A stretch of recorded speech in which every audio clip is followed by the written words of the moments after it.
Llif Coch Awst gan Hywel Griffiths. Dyma gerddi gan brifardd a diaregydd ac mae arbenigedd Hywel fel gwyddonydd yn amlwg iawn yn ei gerddi. Mae'n sylwi ar y manion hynny sy'n dweud pethau mor fawr.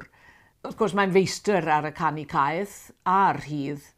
Mae'n fardd sy'n canu ac mae ei ganu yn wirioneddol a feilgar.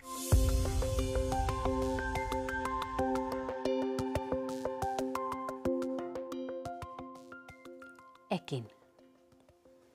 Chwrlia'r goeden dena fel rhyfel mewn cornel cae. Siglio'i gwisg o olau gwan yn fler.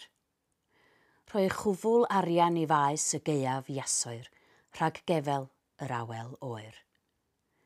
Ond mi welaf gnwd melyn ir y gwair dan erwau gwyn. Ac am y goedan denau, y gwynt fel pwythwr yn gwau rhyw wisg o hen frythyn cry. Dail llydan i'w dilladu.